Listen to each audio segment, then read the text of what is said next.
Hello, my name is Angela Torres, and today I'm going to be talking about my ideal career. Since I was younger, the brain has always fascinated me. It's amazing how it produces chemicals to regulate hormones and emotions, and how it can even process memories and affect decision making. So, this is how my career research started since I was in middle school and high school. I started to research majors that interested me first, which was psychology. From there, I started to investigate the careers that stem from that. Many jobs and departments included psychiatry, psychology, neurology, and psychobiology. And although neurology did interest me for a good amount of time, the job included the ability to perform surgery, which I knew for a fact wasn't for me. Then I began to really look at psychiatry as a profession and visualize myself in that field. And when I did, it was my happy place. In high school, I also took life science courses in all 4 years. I took biology, chemistry, forensics, and in my last year, I was lucky enough to take physiology. And by doing this, I was exploring how it would be. And I realized that I really like taking these courses. So, the Google definition of psychiatry is the study and treatment of mental illnesses, emotional disturbances, and abnormal behavior. A psychiatrist would be conducting tests on patients and personalizing a plan to help the patient transition into a better lifestyle.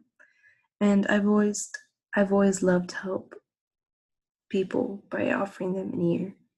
I'm always listening to people's problems, and it started when I was listening to the issues that my family members have had, and that extended into helping out my friends at school.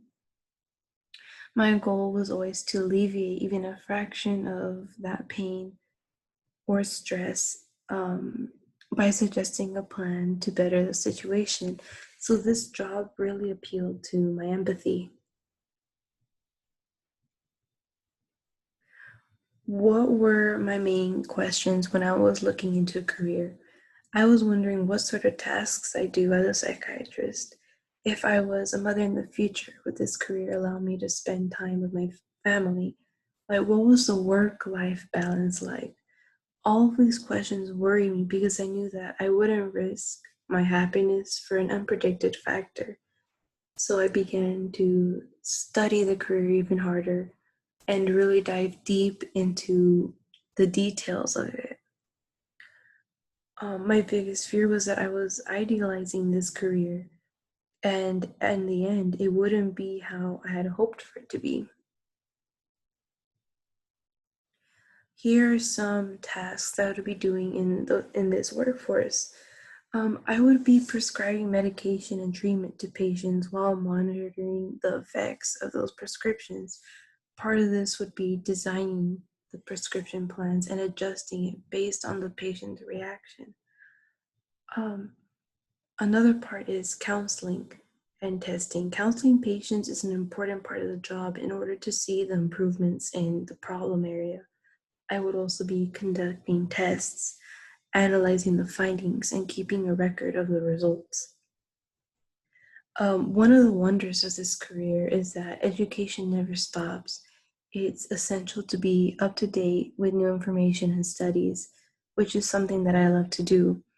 It would be my responsibility to teach or to take continuing education classes. The training and experience.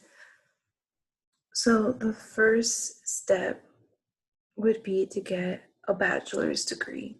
This career is going to need a higher education and a doctoral degree in the end. But to get into medical school, I do need to have a bachelor's degree. And although many say you can have any degree, I'm aiming for a major with STEM courses so I can get a good background information on biological and mathematical processes. So next would be to take the MCAT exam or the medical college assessment test. Um, and it really tests your knowledge of biology, psychology, behavior, and chemistry. And it is necessary to take it in order to get accepted into any medical school.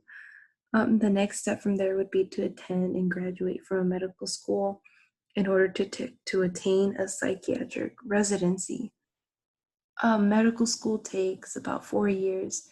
The residency would allow you to practice and gain experience in hospital and psychiatric environments, and it also takes approximately 4 years. The final step would be to finish any exams that would complete your licensing and your status as a doctor. So yeah, thank you. That was my career investigation project. Thank you.